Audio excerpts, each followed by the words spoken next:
Apa sesungguhnya hijrah itu? Karena kita sering mendengar hijrah, hijrah, hijrah.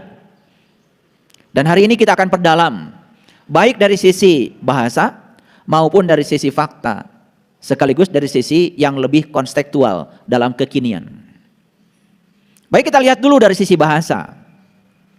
Ternyata kata hijrah ini sebetulnya bahasa Quran. Jadi kata hijrah di Quran banyak sekali. Nanti saya akan tunjukkan ya banyak ayat, walaupun tidak semuanya. Yang jelas kata hijrah ini adalah bahasa Arab. Dari kata hajaro, yuhajiru, muhajarotan, wahijrotan. Di mana kata ini berasal dari akar kata hajaro. Yahjuru hajron, yang arti yang sebenarnya adalah satu, meninggalkan. Yang kedua, berpaling. Yang ketiga, memutus. Dan yang keempat, menahan. Silakan dicatat ya. Jadi hijrah itu arti yang sebenarnya satu adalah meninggalkan. Yang kedua adalah berpaling. Yang ketiga adalah memutus. Dan yang keempat adalah menahan. Jadi saya kasih contoh yang sederhana dulu ya. Meninggalkan kebiasaan lama yang tidak produktif, kemudian diganti dengan kebiasaan baru yang produktif, itu hijrah. Jadi meninggalkan. Yang kedua, berpaling ya. Kita berpaling dari kebiasaan-kebiasaan yang buruk, kemudian menuju pada kebiasaan baik, itu hijrah. Memutus juga hijrah. Menahan juga hijrah. Jadi ada 4 ya kata penting yang tersimpan dalam kata hijrah. Yang pertama meninggalkan, yang kedua berpaling, yang ketiga memutus, dan yang keempat adalah menahan. Jadi termasuk juga menahan diri dari segala ya keinginan-keinginan yang senantiasa mendorong kita untuk ya menjadikan diri ini semakin ego, itu juga termasuk pada konteks hijrah secara global. Nah sekarang mari kita masuk ya pada tataran sejarah sedikit. Hijrah yang kita kenal dulu itu kan sebetulnya adalah perpindahan tempat, di mana Nabi Muhammad melakukan hijrah, berpindah dari satu tempat ke tempat yang lain. Titik awal hijrah beliau adalah Mekah, dan Mekah itu artinya adalah kampung sebetulnya.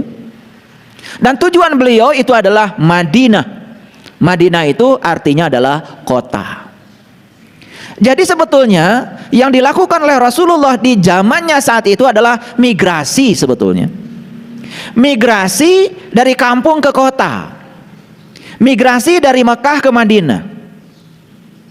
Kapan itu terjadi? Itu terjadi ya dalam sejarahnya itu pada tahun 1 Hijriah. Atau terjadi bertepatan dengan tahun 622 Masehi.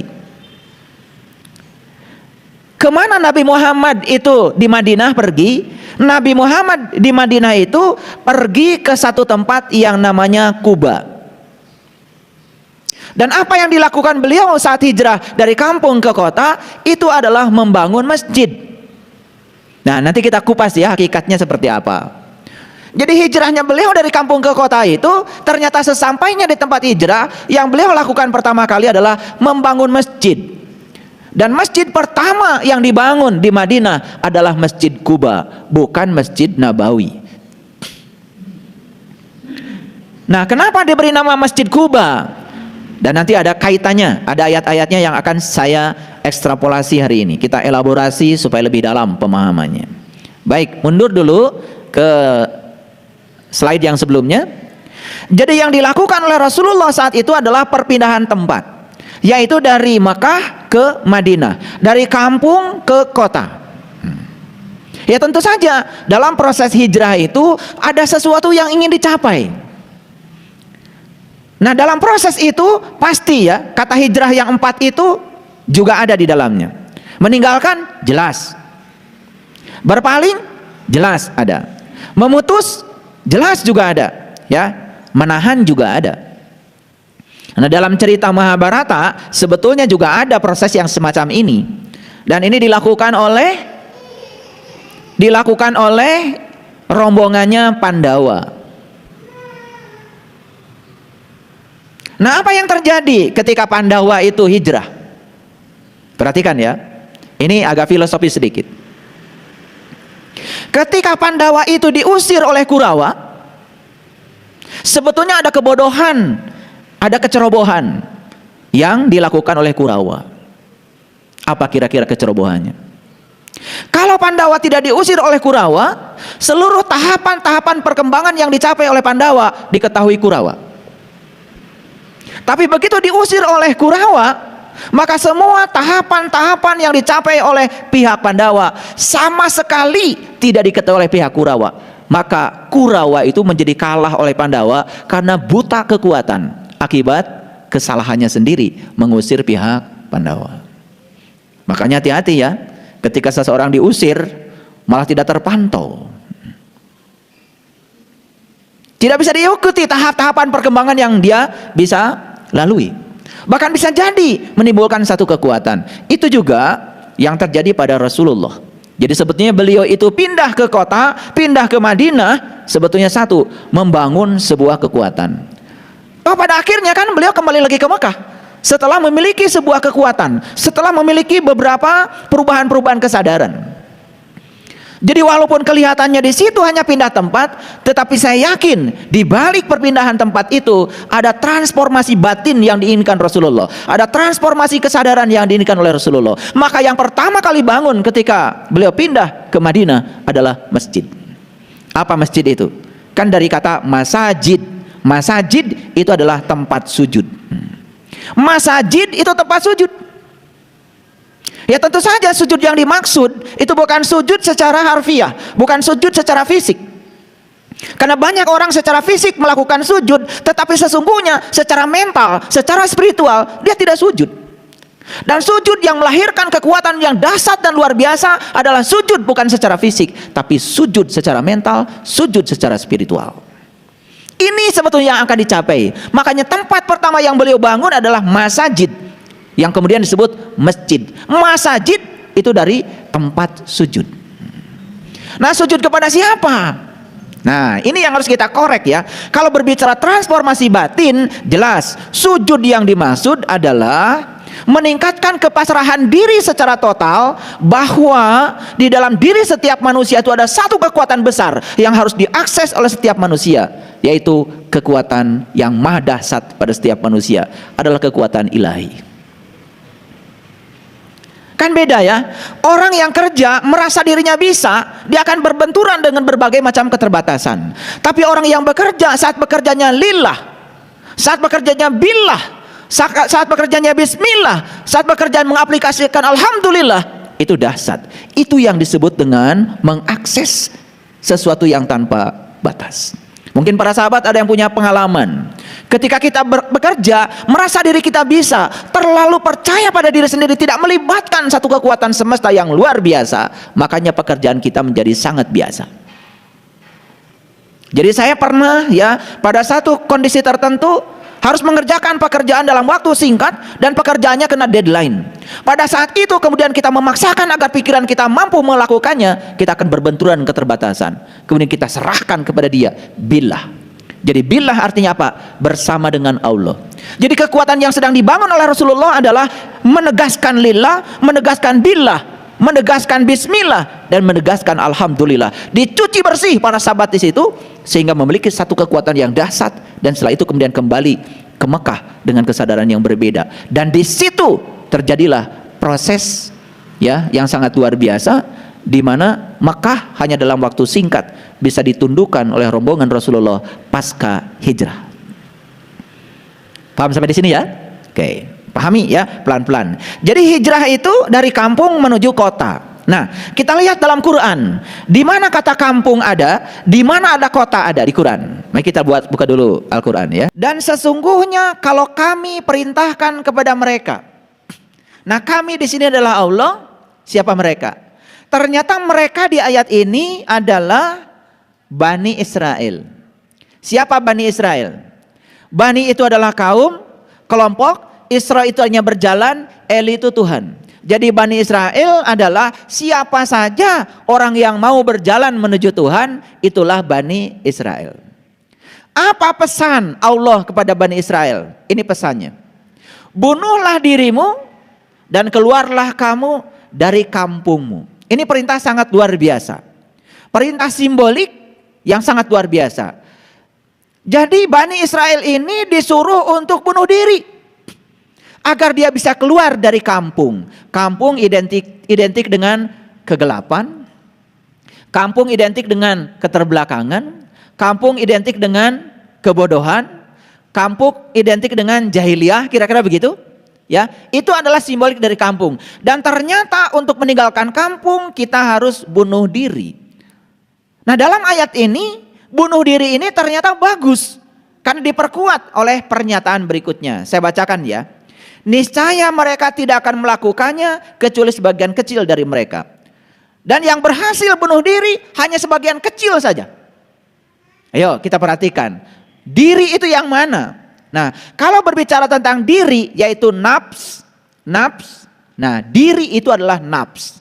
Dalam bahasa lain, diri itu sering juga disebut dengan ego. Jadi perintah bunuh diri sebetulnya adalah bunuh ego. Apa ego itu? Ego itu adalah pikiran palsu kita. Ego itu adalah diri palsu kita. Diri yang dikendalikan oleh pikiran yang tidak tercahayakan oleh nur ilahi. Itu yang disebut dengan diri palsu. Jadi sebetulnya perintah bunuh diri di sini adalah perintah untuk membunuh diri palsu kita. Karena ego cuma dua. Sering saya ulang-ulang. Yang pertama makanan ego adalah rakus, tamak, serakah terhadap apa yang kita ingin. Dan yang kedua makanan ego adalah benci terhadap apapun yang tidak kita ingin.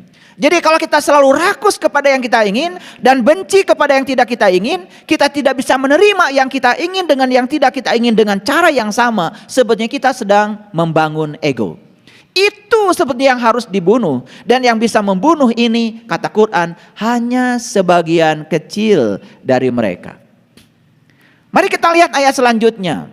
Dan sesungguhnya kalau mereka melaksanakan pelajaran yang diberikan kepada mereka, pelajaran tentang apa? Pelajaran tentang bunuh diri. Jadi Quran ini sangat luar biasa sebetulnya, mengajarkan kepada kita bagaimana untuk bisa membunuh diri, membunuh ego. Karena ini adalah titik awal hijrah. Maka kata Quran, apa katanya? Tentulah hal demikian itu lebih baik bagi mereka dan menguatkan mereka. Jadi ternyata bunuh diri ini dua hasilnya. Satu, satu lebih baik bagi mereka dan yang kedua menguatkan. Nah, makanya hijrah ini sebetulnya membangun kekuatan. Karena apa? Tidak mungkin kita bisa menyelesaikan masalah di kesadaran saat kita menciptakan masalah. Jadi hijrahnya Rasulullah dari Mekah ke Madinah, dari kampung ke kota, sebetulnya inti sarinya adalah meningkatkan kesadaran untuk menyelesaikan masalah di kesadaran yang berbeda. Jadi para sahabat, bagaimana kita bisa menyelesaikan masalah kalau kesadaran kita tidak di-upgrade? Bagaimana kita bisa menyelesaikan masalah kalau kita tidak hijrah? Makanya hijrah yang saya maksud di sini, titik beratnya adalah transformasi batin. Karena dalam kekinian, hijrah berpindah tempat sudah tidak penting lagi. Hijrah yang dibutuhkan sekarang oleh kita adalah transformasi batin. Baik, sampai di sini bisa dimengerti? Oke. Jadi yang pertama kali harus kita tekankan adalah titik awal hijrah. Titik awal hijrah adalah kampung. Nah, untuk keluar dari kampung maka kita harus bunuh diri. Itu yang pertama dilakukan. Bunuh diri yang dimaksud adalah membunuh ego. Baik, masih ingat orang tua kita ya, kalau di Tatar Parahyangan, kalau pergi dari kampung ke kota, kan bahasanya itu adalah nyaba. Betul nggak? Bade kamana ya? Bade nyaba. Kamana? Kadaya. Makanya di Bandung ada namanya Dayeh Kolot. Dayeh Kolot itu bahasa artinya adalah kota tua. Di Bandung ada Dayeh Kolot, ternyata di Jakarta juga ada kota tua. Ini kan simbolik yang sangat penting untuk kita maknai secara dalam. Nah, kota tua bahasa Qur'annya Baitul Atiq. Makanya kurban tidak sah kalau tidak dilakukan di Baitul Atiq. Jadi sebetulnya apa Baitul Atiq itu? Nah, Baitul Atiq itu sesungguhnya adalah rumah pertama yang dibangun Allah untuk manusia. Apa itu? Yaitu yang bernama qalbu. Jadi kenapa Rasulullah ketika pindah dari Mekah ke Madinah itu yang pertama dibangun itu adalah Masjid Quba? Karena Quba itu adalah masajid. Masajid adalah tempat sujud. Tempat sujud yang sebenarnya bagi manusia adalah qalbu. Itu yang disebut dengan Bakah al-Mubarakah. Inna awwala baitin wudi'a linas lallati bi bakata mubarakah. Fihi ayatum bayyinah maqamu Ibrahim wa man dakhalahu kana aminan. Walillahi 'alan nas hijjul bait man istata'a ilaihi sabila. Jadi sebetulnya simbolisasi Rasulullah ketika pindah dari Mekah ke Madinah sampai di Madinah membangun Masjid Quba itu sebenarnya relevansinya sangat luar biasa dengan hijrah transformasi batin. Baik, sampai sini mengerti? Oke. Jadi titik awalnya di mana? Kampung. Nah, titik akhir perjalanan hijrah itu adalah kota. Nah, di mana kota itu ada? Ternyata kata kota dalam Al-Qur'an yang pertama ada di Quran surat Al-Kahfi ayat yang ke-19. Nah, sehari-hari sebenarnya kita juga sering bilang kata kota, yaitu di Quran surat At-Tin. Watin, wazaitun, waturi sinin, wahadal baladil amin. Itu balad. Balad itu kota. Jadi watin, apa tin itu? Demi tin. Nah, kita taunya buah tin, buah lagi. Begitu cerita buah, makanan, perut lagi. Itu yang namanya buah seperti itu dinamakan buah tin, itu bukan Allah yang ngasih nama. Ya kita-kita juga. Karena tin yang dimaksud di Quran dengan buah itu gak ada hubungan sama sekali. Tin itu adalah sebuah lokus pada diri manusia, dan kalau kita bisa membuka lokus itu, tahu kuncinya, tahu pintunya, dan bisa masuk ke dalamnya, kita akan bertemu dengan isinya tin. Nah, yang hebat itu buah tin. Pernah tahu nggak kalian buah tin? Saya pernah punya nanam di rumah. Nah, buah tin itu ya kalau matang begitu dibuka, isinya itu persis seperti galaksi. Ada putihnya, ada merahnya, persis seperti delima. Makanya kenapa delima disebut dalima? Kan dalima itu dari Quran surat Al-Ikhlas sebetulnya. Allahu ahad, hiji dah. Allahu somad, dua tahda. Lam yalid, tiga. Walam yulad, empat. Walam yakul lahu kufuwan ahad. Itu. Maka disebut dalima. Jadi sebetulnya delima itu udah jadi bahasa Indonesia. Aslinya bukan delima, aslinya dalima. Dalima itu Quran surat Al-Ikhlas. Dan Al-Ikhlas itu adalah proses untuk menunggal. Sampai kita merasakan mengahad dengan Allah. Makanya perintah pertama Al-Ikhlas adalah kul. Kul itu katakan. Untuk siapa kata kul ini? Untuk yang sudah mengalami, yang sudah bisa mengahad dengan Allah, boleh ya mengatakan Allahu ahad. Yang belum merasakan bagaimana merasakan kehadirannya, belum mengahad dengan Allah, tidak boleh menyatakan Allahu ahad, karena yang disuruh untuk berkata adalah yang sudah mengalaminya. Kenapa 3 surat terakhir pakai kul? Karena kul itu perintah untuk yang sudah mengalaminya. Anda yang tidak pernah bagaimana merasakan ya, merasakan pergi ke satu tempat, tidak boleh Anda cerita tentang tempat itu. Karena kalau cerita kan berbahaya. Apalagi kalau cuma tahu dari buku, atau tahu dari YouTube, atau tahu dari Google, atau tahu dari apa kata orang. Yang pernah saya ajak ke kampung saya ke Garut, boleh cerita tentang kampung saya. Yang belum, cuma dapat kabar dari orang, jangan cerita.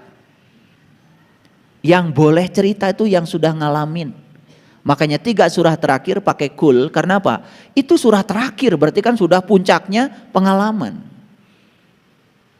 Nah, kira-kira buah tin itu isinya persis kayak dalima, tetapi dalima versi kecil. Makanya kalau dibuka itu, dalamnya itu persis galaksi itu. Kayak mawar merah. Nah, di Quran dikatakan kan, mawar merah itu simbolisasi dari orang yang sudah terbuka mata kalbunya. Maka siapa yang sudah terbuka mata kalbunya, kata Quran, maka dia akan menyaksikan merah mawar. Faidang sakotis sama'u fakanat wardatan kaddihan fabi ayyi ala rabbikuma tukadziban. Siapa yang langit ruhaninya sudah terbelah, maka dia akan menyaksikan merah mawar di dalam dirinya. Merah mawar simbolisasi dari supernova. Supernova adalah asal muasal semesta. Oh, jadi nyambung semuanya. Nah, watin, wazaitun. Tin itu ternyata diletakkan di pohon zaitun. Kalau di Quran ada kata-kata zaitun, ya itulah pohon zaitun. Pohon zaitun itu adalah tubuh kita. Ini pohonnya. Nah, apa yang diletakkan di pohon zaitun? Itulah tin. Yang diletakkan di pohon zaitun itulah tin. Waturi sinin, dan di situ ada gunung. Ada puncak kesadaran. Wahadal baladil amin, dan di situ ada kota yang aman. Beruntung para sahabat yang sudah tahu cara memasuki kota yang aman itu. Wahadal baladil amin, summa rodadnahu apa? Laqad khalaqnal insan fi ahsani taqwim. Sungguh aku telah menciptakan manusia ini sempurna. Nah, kita selama ini mengartikan ayat itu keliru. Karena kita sempurna, seakan-akan makhluk di luar kita tidak sempurna. Kan pertanyaannya, adakah ciptaan Allah yang tidak sempurna? Tidak mungkin ciptaan yang maha sempurna ada yang tidak sempurna. Semuanya sempurna. Pertanyaan bagi kita adalah, apa kesempurnaanmu sebagai manusia? Kesempurnaan manusia adalah kau sudah menemukan tin. Kesempurnaan manusia kau sudah menemukan kota di dalam tinnya. Kesempurnaan manusia adalah kalau sudah menemukan wahadal baladil amin di dalam dirinya, kota yang aman. Ayo tanya pada diri kita, sudah ketemu belum kota yang aman itu? Kalau sudah menemukan kota yang aman, Anda sempurna jadi manusia. Summa rodadnahu asfala safilin. Siapa saja yang tidak menemukan kesempurnaannya sebagai manusia, maka dia akan menjadi aspal. Aspal tahu? Asli tapi palsu. Kelihatan sebagai manusia padahal bukan. Kata Quran, ulaika kal an'am. Jadi aspal itu kelihatan saja manusia, tetapi dia tidak punya aspek kemanusiaan. Kan ada tuh manusia yang serakah. Ada nggak manusia yang tidak punya rasa cinta kasih pada sesama? Ada nggak manusia yang berani membunuh orang lain semena-mena? Tidak layak disebut manusia karena tidak punya sisi yang paling unggul pada dirinya, yaitu aspek kemanusiaan. Summa rodadnahu asfala safilin illal ladzina amanu wa amilus solihati falahum ajrun ghairu mamnun. Keren banget. Di situ cerita kota yang lengkap. Nah, di Quran surat Al-Kahfi juga cerita kota. Nah, mari kita lihat kota yang ada di sini. Dan demikianlah kami bangunkan mereka. Ini perjalanan siapa? Ini perjalanan Ashabul Kahfi saat masuk ke dalam gua. Siapa Ashabul Kahfi dan mana guanya? Saya kasih tahu. Ashabul Kahfi adalah orang yang sedang masuk ke dalam gua. Mana gua? Gua itu bahasa Indonesia yang sudah biasa dilakukan dan dibicarakan di Jakarta. Orang Jakarta bilang saya apa? Gua. Orang Arab bilang saya anak. Orang Jakarta udah lebih maju lagi, bilang dirinya gua. Coba. Apa gua? Saya. Mana bagian yang paling penting dari saya? Nih, dari leher ke atas. Coba kalian kalau berfoto. Kalau berfoto bersama, pasti kalian ingin tahu mana gua. Yang dicarikan elu. Betul nggak? Iya. Jadi gua itu adalah identitas diri. Identitas diri itu adanya dari sini ke atas. Itulah gua, itulah gue, itu elu, itu anak, itu aku, itu saya. Dan demikianlah kami bangunkan mereka agar mereka saling bertanya di antara mereka sendiri. Siapa yang dibangunkan? Yuk, siapa yang harus dibangunkan? Yang tidur. Siapa yang tidur? Ini adalah perjalanan Ashabul Kahfi ketika sedang masuk ke dalam gua. Ketika dia sedang meniti ke dalam diri. Dalam bahasa Quran dia itu tidur. Tidurnya pun 300 tahun dan ditambah 9 tahun. Kalau kita berpikir secara kuantitatif, berapa umurnya ya? Tidurnya saja 300 tahun dan ditambah 9 tahun. Itu bahasa Quran. Itu lagi-lagi bahasa simbolik. Jangan dipahami letterlek. Kalau tidurnya 309 tahun, dan bahasa Quran bukan 309 tahun. Tidurnya itu 300 tahun dan ditambah 9 tahun. Jangan dijumlahkan jadi 309 tahun. Karena itu bahasa simbolik. Ini PR dari saya, silakan cari sendiri. Jangan semua pengen dikasih tahu, enak aja. Demikianlah kami bangunkan mereka agar mereka saling bertanya di antara mereka sendiri. Berkata salah seorang di antara mereka, sudah berapa lama kamu berada di sini? Mereka berkata, kita berada di sini sehari atau setengah hari.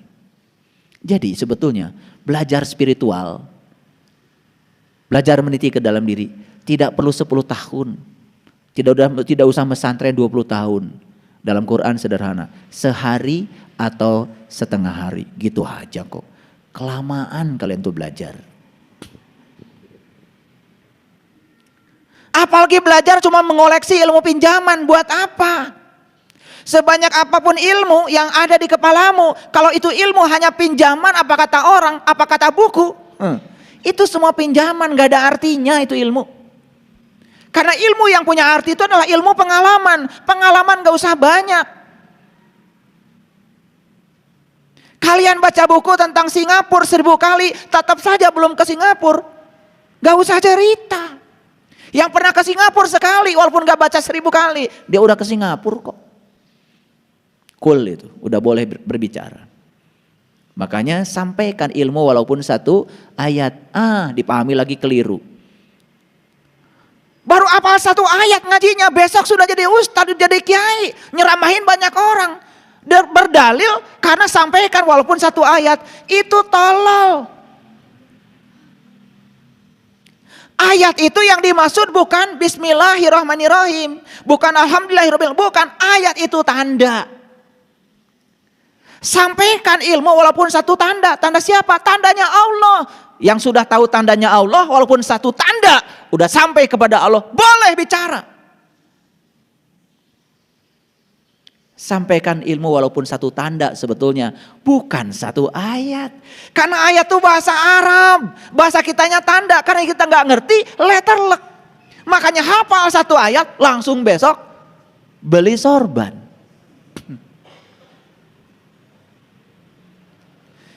Yang disampaikan jadi patah-patah. Kalau patah-patah itu adalah tari yang dari mana itu? Dari mana itu? Ada tari itu yang patah-patah itu dari mana itu? Ya itu seni, bagus. Tapi kalau ngaji patah-patah, memahami Quran patah-patah, tidak integrated, itu jadi salah kaprah, salah persepsi, salah proyeksi. Paham? Walaupun sampaikan walaupun satu tanda. Tanda siapa? Tanda Allah. Sudah tahukah Anda tanda Allah yang paling agung? Itu diabadikan dalam Quran surat An-Najm. Tanda Allah yang paling agung itu adalah Nurullah. Coba baca Quran surat An-Najm ayat 1 sampai ayat 16. Dari ayat 1 ya. Wan najmi idha hawa Demi bintang ketika mati. Bintang ketika mati itu ternyata peluruhan massa menjadi energi. Peluruhan materi menjadi energi. Ternyata bintang mati itu bercahaya luar biasa. Makanya walaqad ra'ahu nazlatan ukhra. Kamu bisa melihat bintang itu kapan saja dalam dirimu, di langit terdekatmu. Di mana melihatnya? Inda sidratil muntaha, di puncak kesadaranmu, di gunungmu. Ada apa sih di situ? Indaha jannatul ma'wa. Di situ ada taman yang sangat indah dan bercahaya. Gimana cara melihatnya? Idyagsha sidratima yagsha. Ketika sidratul muntaha ditutupi oleh sesuatu yang menutupinya. Ayat yang ke-16. Saat kamu masuki puncak kesadaranmu, penglihatanmu tidak akan berpaling sedikit pun dari yang kamu lihat. Dan saat kamu menyaksikannya, di ayat yang ke-16, sungguh kamu telah menyaksikan tanda Tuhan yang paling besar. Min ayatihil kubro. Sampaikanlah ilmu walaupun satu tanda. Kamu sudah tahu tanda Tuhan yang paling besar. Silahkan sampaikan. Sharingkan pengalamanmu kepada mereka yang butuh pengalaman itu. Semoga termotivasi untuk mencapai pengalaman yang sama. Bukan hafal satu ayat. Benar-benar bekal kemana-mana bismillahirrahmanirrahim. Ceramah di mana-mana luar biasa. Dan mengaku sudah hafal 30 juz. Kan ini yang sangat berbahaya. Perhatikan saya. Siapapun yang pengetahuannya sempit pasti kaku. Dan siapapun yang berwawasan luas itu pasti luwes. Makanya yang sempit pengetahuannya itu kemanapun dia pergi cuman menyalahkan orang. Dan dia merasa dirinya paling benar. Makanya orang baik tidak perlu masuk surga. Orang baik itu dimanapun dia tinggal, itu tempat akan berubah menjadi surga. Bahkan orang baik itu lebih banyak memilih neraka. Siapa yang memperbaiki neraka kalau semua pengen masuk surga? Karunya tuh neraka ngomean. Makanya orang baik, orang bijaksana tidak pernah memikirkan melakukan kebaikan karena pengen surga. Karena tidak ada asal dari Allah kembali ke surga, yang ada asal dari Allah kembali ke Allah. Nu penting mah asal tiasa uih ke Allah, gitu. Maka orang yang sudah berkesadaran tinggi, surga dan neraka bukan masalah geografis, itu adalah masalah psikologis. Ini hijrah. Ini transformasi batin. Nah, teruskan dulu, belum selesai. Jadi belajar spiritual itu sehari atau setengah hari. Berkata yang lain lagi, Tuhan kamu lebih mengetahui berapa lamanya kamu berada di sini. Karena apa? Berada di alam cahaya 1 detik saja hitungannya ribuan tahun. Karena di dalam Quran surat Al-Ma'arij itu cerita tentang Mi'raj, ya, 1 hari di alam cahaya sama dengan 50.000 tahun. Makanya di ayat ini dikatakan, suruhlah salah seorang di antara kamu pergi ke kota dengan membawa uang perakmu, dan hendaklah dia lihat manakah makanan yang lebih baik. Di kota itu banyak makanan. Nah, ini cerita kota, makanannya makanan apa? Tentu saja bukan makanan jasmani. Di kota itu makanan rohani. Makanya di ayat ini dikatakan makanan itu tidak dimakan tapi dilihat. Keren ya? Iya. Makanya kalau datang ke rumah saya suguhi makanan, saya akan persilahkan kalian, silahkan makanannya dilihat. Kan bahaya kalau ayat ini diamalkan di rumah saya. Makanya makanan di rumah saya awet terus. Karena di ayat ini ternyata makanan dilihat, bukan dimakan. Jadi jelas makanan yang dilihat bukan makanan jasmani. Karena apa? Ini adalah makanan rohani. Jadi tali temalinya menjadi sangat jelas. Baik, saya tutup dulu ayat ini. Sudah ketemu sekarang? Kampung di mana? Sudah ketemu kota di mana? Jadi hijrah itu bagi kita sekarang bukan soal perpindahan tempat, tetapi adalah transformasi batin. Makanya di zaman Rasul hijrah itu dari kampung ke kota. Yang pertama kali dibangun oleh beliau di Madinah adalah Masjid Quba. Nah, cerita tentang Masjid Quba ini juga banyak yang salah kaprah. Karena ada yang mengatakan Masjid Quba adalah masjid yang dibangun atas dasar takwa. Emang Masjid Istiqlal atas dasar apa? Kalau satu-satunya masjid yang dibangun atas dasar takwa adalah Masjid Quba, terus Masjidil Haram dibangun atas dasar apa? Masjid Nabawi dibangun atas dasar apa? Kan semua orang akan marah ketika dibilang kamu bikin masjid pasti bukan atas dasar takwa. Karena satu-satunya yang dibangun atas dasar takwa dalam Masjid Quba. Kan pasti marah. Kenapa tidak marah? Gak sadar. Nah, sekarang saya akan sadarkan. Mari kita lihat.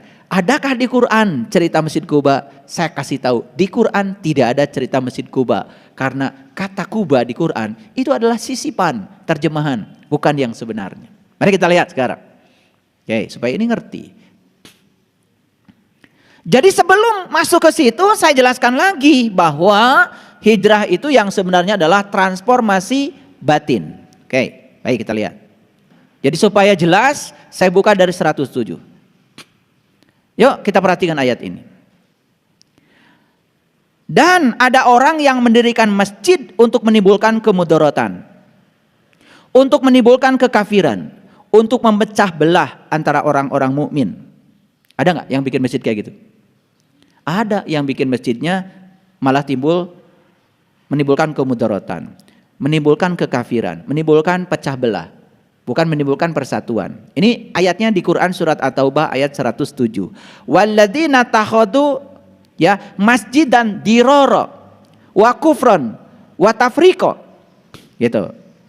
Nah, kalau ada orang yang bikin masjid ya, kemudian masjid itu hanya untuk memecah belah, menebarkan kebencian dan lain-lain.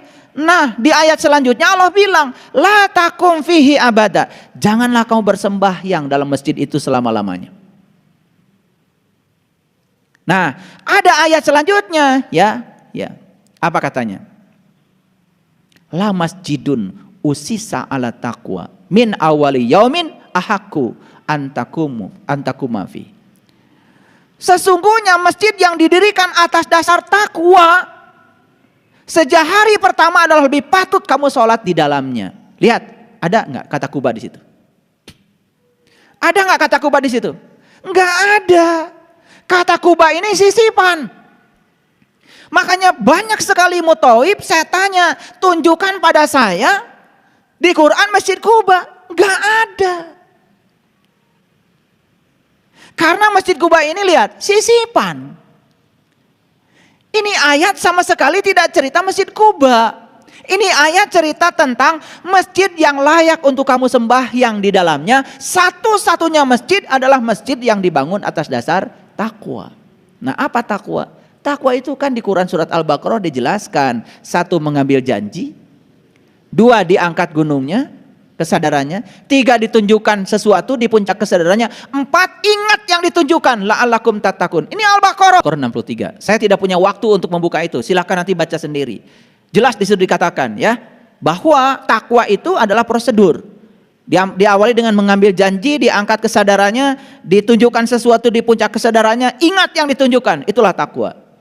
Nah, masjid yang dibangun atas dasar takwa layak kamu untuk sembahyang di dalamnya. Jadi masjid yang dibangun atas dasar takwa tentu saja bukan masjid yang syar'i, yang fisik, tetapi masjid yang ada dalam diri kita. Itulah masjid yang sebenarnya layak kamu sembahyang di dalamnya. Tapi bukan berarti kalau sudah kenal masjid yang itu, tempat sujud yang sebenarnya yang itu, bukan berarti kita tidak ke masjid yang syar'i. Tetap saja kita harus datang ke masjid biar kita juga bisa membangun dan menggalang silaturahim bersama sahabat-sahabat yang lain. Kan keren. Makanya masjid itu menjadi pusat peradaban di zaman Rasulullah, bukan sekedar pusat spiritual. Paham? Jangan salah tangkap ya mendengar kajian saya hari ini. Baik, kalau gitu saya tutup dulu yang ini, saya akan masuk lagi pada slide saya yang selanjutnya. Nah, mari kita mulai sekarang. Para sahabat coba lihat Quran surat At-Taubah ayat 20 ini. Ya. Kalau saya tanya, ingin enggak semua para sahabat memperoleh kemenangan dalam hidup? Pasti jawabannya ingin dong, enggak ditanya aja pengen. Betul enggak? Nah, kemenangan itu bahasa Qur'annya adalah faizun. Kemenangan itu bahasa Qurannya faizun.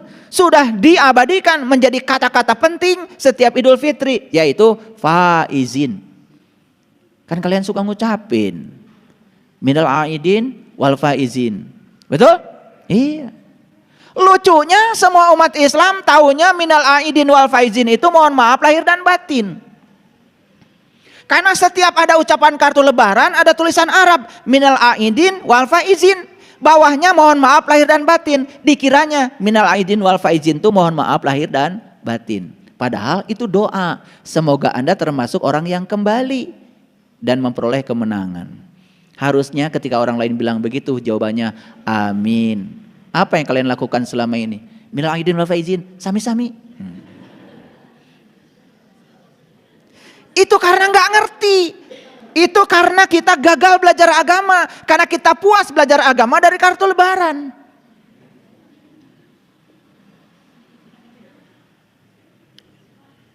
Sudah berapa kali kalian memperingati hari raya Idul Fitri? Eta tileletik nepi ka ayeuna kitu wae. Mana hijrahnya? Mana transformasi batinnya? Nggak ada hijrah. Tetap aja tinggal di kampung, tidak ke kota. Kurang gaul. Jadi sebetulnya spiritualitas juga begitu, ya. Ya. Jadi ada istilah kampung, ada istilah kota. Awas ya. Saya tidak bicara tempat. Jangan tersinggung. Wah, ini mendiskreditkan orang kampung. Tidak. Karena bisa jadi yang saya ajak bicara ini orang kota semua. Cuman tinggalnya di kampung. Batinnya maksud saya. Iya. Tinggalnya di kota, tetapi batinnya kampungan. Orang kampung. Belum hijrah. Belum hijrah. Nah, mari kita lihat ayat ini. Yuk. Allazina amanu wa hajaru wa jahadu fi sabilillah bi amwalihim wa anfusihim a'dhamu darajatan indallah wa ulaika humul faizun. Saya tanya tadi, ingin dapat kemenangan? Ingin. Walaupun belum tahu kemenangan itu apa. Karena kalian pokoknya ingin loh. Iya, kayak dulu kan begitu. Ihdinas syiratal mustaqim. Tunjuki aku ke jalan yang lurus. Begitu saya tanya, apa jalan yang lurus? Teuing teu nyaho. Ongkoh menta. Ihdinas syiratal mustaqim. Tunjuki aku ya Allah ke jalan yang lurus. Cek Allah teh naon jalan yang lurus teh? Teuing Allah.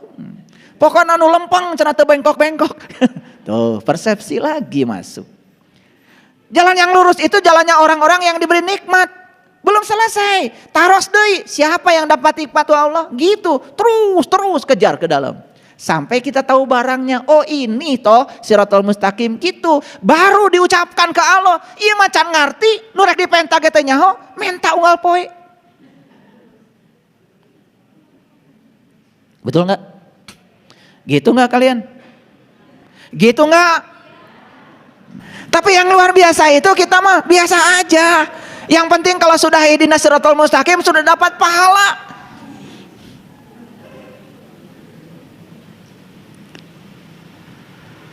Ini saya bicara transformasi batin, ini bicara hijrah. Oke. Kalau gitu, kalau menurut ayat ini, kalau ingin dapat kemenangan, apa saja faktor-faktor yang harus kita bangun? Satu apa? Iman. Bukan sekedar ngaku beriman, jadilah orang yang beriman. Orang yang terbuka penglihatan kalbunya kepada Allah. Sudah ketemu atin, sudah ketemu kota yang aman di situ.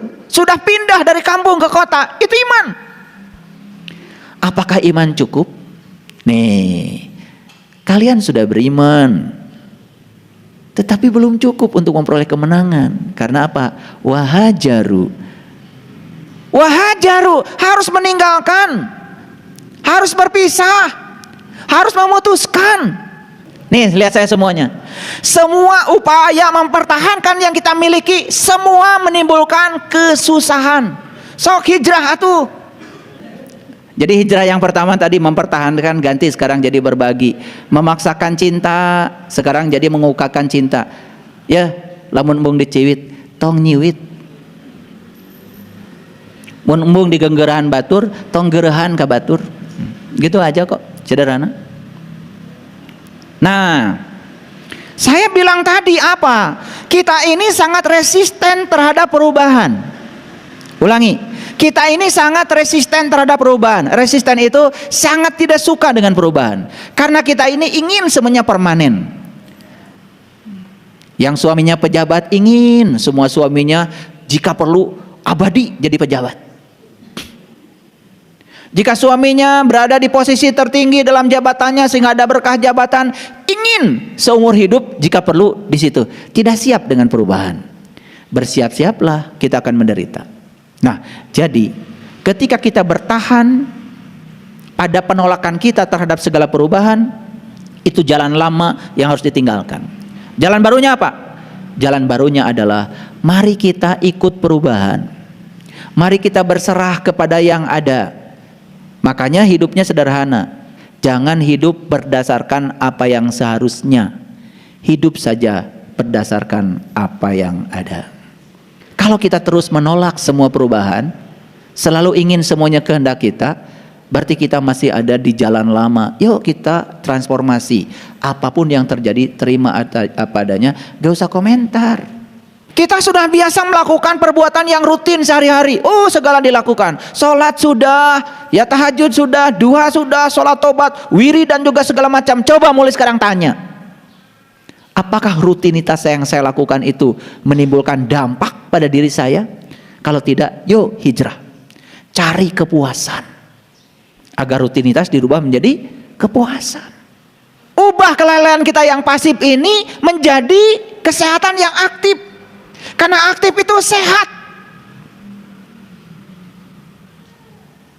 Saya mau aktif dan saya tidak punya pekerjaan. Ya Allah, masih begitu hidup. Apa betul di rumah tidak ada yang bisa dikerjakan? Saya nanya jujur, apa betul di rumah tidak ada yang bisa dikerjakan? Bohong. Bohong. Nah, kita sudah punya pengalaman para sahabat. Semua ekspektasi kita yang terbatas mengakibatkan kita terbatas dalam hidup. Betul nggak? Dalam diri kita itu ada potensi yang diberikan Allah yang tanpa batas. Itu keren. Hijrah. Tergantung kalian memantaskan diri kalian sendiri. Tergantung kita memantaskan diri kita apa tidak. Kalau kita sering mengatakan saya tidak layak untuk itu, ya Anda akan layak untuk ini. Karena perubahan nasib itu semua dari perubahan pola pikir. Di sini para sahabat, di sini semuanya. Kita sudah punya pengalaman, bekerja keras itu hasilnya pas. Betul? Betul nggak? Betul apa tidak? Bekerja keras itu hasilnya pas. Nah, kita ingin hasilnya lebih, tapi tetap saja bekerja keras, hanya pakai otot. Ya sudah, kamu tidak akan pernah berubah. Kan punya otak. Coba berubah dari bekerja keras yang pakai otot, hijrah dulu. Jadi bekerja cerdas, pakai otak. Oh, ternyata begitu pakai otak, hasilnya pun masih pas ditambah pas. Ya pas juga. Oh, ada yang salah pada diri saya. Ternyata saya harus ubah. Saya harus bekerja ikhlas. Begitu bekerja ikhlas, hasilnya tanpa batas. Nah, saya kalau mengerjakan sesuatu, ya saya kerjakan saja. Lillah, billah, bismillah, alhamdulillah, itu modalnya. Jadi iman cukup? Nah, yang kedua hijrah. Nih, saya kasih tahu kalian, yang sudah dibuka mata kolbunya, yang sudah beriman, gak cukup. Fase berikutnya adalah hijrah. Apakah hijrah cukup? Ternyata hijrah saja belum cukup. Apalagi setelah kita beriman gak hijrah. Yang ketiga adalah wajahadu, bersungguh-sungguh. Jadi jihad itu artinya sungguh-sungguh. Awas, jihad bukan kerja keras. Jihad itu sungguh-sungguh. Sungguh-sungguh dalam hijrahnya. Nih, ingin berubah nasib, tetapi kita tidak sungguh-sungguh hijrahnya. yang nggak berubah. Allazina amanu, modal utama. Wahajaru, yuk transformasikan diri kita, batin kita, pola pikir kita, perspektif kita, sudut pandang kita. Wajahadu, sungguh-sungguh kamu dalam transformasinya. Ini masalahnya, kita ini mohon maaf terlalu banyak mengeluh. Benci itu pasti terhadap sesuatu yang kamu tidak suka. Jadi artinya keluhan itu arti tanda bahwa kamu masih punya kebencian. 2, keluhan itu merefleksikan bahwa kita masih menolak. Muaranya sama, kebencian. Jadi kalau orang masih ngeluh ini, curhat ini, sebetulnya sederhana. Dalam dirimu masih ada kebencian. Itu aja. Jadi ketika kita mengeluhkan pakai mulut itu berarti kalian sedang doa supaya semua yang dikeluhkan terjadi terus menerus. Nih saya kasih tahu, kalian mengeluhkan penyakit yang sedang kalian derita ke banyak orang. Doa bukan? Moal cager. Satu-satunya cara ketika kita sedang ada penyakit, satu, yang paling utama, yang paling awal di depan adalah terima dulu. Upayakan kita bisa menerima. Gimana caranya? Luaskan pemahaman kita. Satu, oh tubuh saya sedang berbicara kepada saya. Lewat inilah saya bisa mengerti bahwa selama ini saya salah memperlakukan tubuh. Saya menyesal, saya minta maaf, terima kasih, saya mencintaimu tubuh. Itu dulu yang pertama.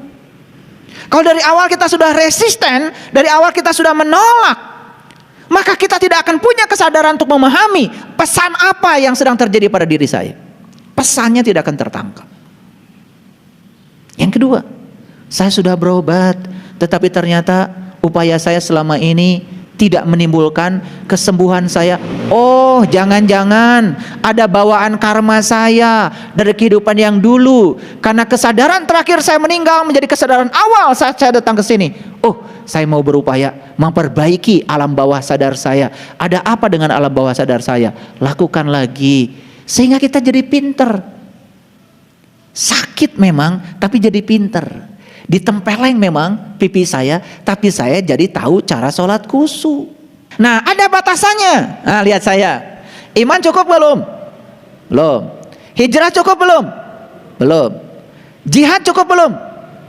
Belum. Karena semua itu harus fi sabilillah. Sabil itu jalan tol. Kalau torik, jalan sempit.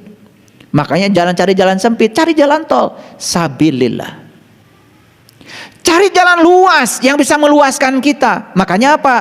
Miliki oleh kita yang bernama kebenaran. Kebenaran kuncinya pertama, pengetahuan. Yang kedua, cinta. Yang ketiga, keadilan. Yang keempat, pengabdian. Yang kelima, kesabaran. Sarananya kata Allah, bi amwalihim wa anfusihim. Ternyata sarananya cuma 2. 1 harta, 2 diri. 1 harta, 2 diri. Nih lihat saya semuanya. Punya harta gak sekarang? Punya diri? Gak mungkin Allah nyuruh sesuatu sama kita yang kita gak punya. Karena kita punya dua-duanya. Harta tidak selalu uang. Harta tidak selalu uang. Banyak harta pada diri kita. Ayo lihat harta kita pada diri kita. Banyak sekali. Nafas harta bukan? Bisa melihat harta bukan? Bisa mendengar harta bukan? Bisa jalan harta bukan? Bisa pegang harta bukan? Ya Allah. Jantung berdebar harta bukan? Paru bisa menukar karbon oksigen dengan karbon dioksida. Harta bukan? Harta. Darah mengalir harta bukan? Ya Allah, harta kita banyak. Artinya apa? Yang bisa kita lakukan untuk 3 hal ini banyak. Untuk iman, untuk hijrah, untuk jihad, itu kita punya banyak. Nah, maka Allah kasih tahu, a'dhamu darajah. Aku akan angkat derajatmu. Wa ulaika humul faizun, dan pasti kamu akan memperoleh kemenangan. Dalam segala hal para sahabat, dalam segala hal. Awas ya. Siapa yang menang? Yang menang itu adalah mereka yang selalu mengalah. Yang suka mengallah, yang suka mengalah.